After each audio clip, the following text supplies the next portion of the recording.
সকাল মানেই চা পরোটা। হ্যালো এভরিওয়ান, আসসালামু আলাইকুম। কি অবস্থা সবার? আশা করি সবাই ভালো আছেন। আলহামদুলিল্লাহ আলহামদুলিল্লাহ আমিও ভালো আছি আল্লাহ তাআলার অশেষ রহমতে। তো সকালবেলা চা পরোটা খেয়ে দিনটা শুরু হলো এবং অ্যাজ ইউজুয়ালি ঘরে যে কাজগুলো থাকে সেগুলো নিয়ে এখন ব্যস্ত হয়ে পড়েছি। সকালবেলা আসলে মেয়েদের সবার আগে যেটা করতে হয় নাস্তা বানিয়ে ঘর দরজা গোছাতে হয়।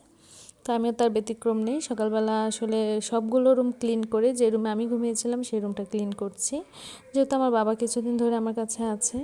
তো বাবার রুমটা ক্লিন করে মানে আমার বেডরুমটা। তো যাই হোক, ঘর দরজা গুছিয়ে এখন ডিরেক্ট চলে যাব রান্নাঘরে রান্না করার জন্য। আর মেয়েদের মনে হয় সবচাইতে মানে বিরক্তকর সময়টা হচ্ছে কি রান্না করব কি রান্না করব। পরে হাজব্যান্ড বাজার থেকে কলিজা এনে দিল, গরুর কলিজা। তো সেটাই রান্না করব। আর আসলে কি মানে কলিজাটা আমার কাছে মনে হয় কি ভাল লাগে, ভুনা ভাল লাগে। কিন্তু আমার বাবা যেহেতু আলু খুব বেশি ভালোবাসে, তো বাবার জন্য একটু আলু দিয়ে ভাবছি রান্না করব। তো আলু দিয়ে কলিজাটা একটু হালকা ঝোল ঝোল, ঝোল না তেল তেল টাইপের যখন হয়ে যাবে ওইভাবে রান্না করব। দেন হচ্ছে আর অনেক রকম তরকারি ছিল, তাই বেশি কিছু আর রান্না করার আয়োজন করিনি। টমেটো চাটনি করব, ভর্তা যেটাই মানে বলা হোক, এগুলোই রান্না করব।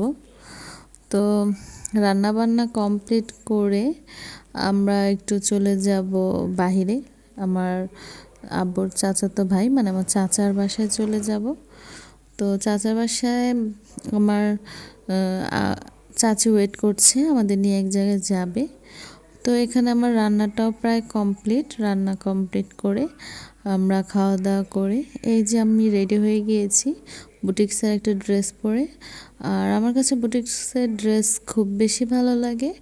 তো এই যে রেডি হয়ে সুন্দর করে চলে গিয়েছিলাম তাদের বাসায়। তো আসছি, পরে উঠানে বসলাম। উঠানে বসে আমরা পিঠা খাচ্ছিলাম এবং আমার চাচি রেডি হচ্ছিল। তো আমরা একসাথে বের হব, বাবা মেয়ে গল্প করছিলাম বসে বসে।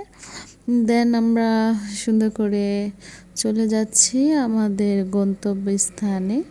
তো আশা করি সবার ব্লগটি ভালো লাগবে।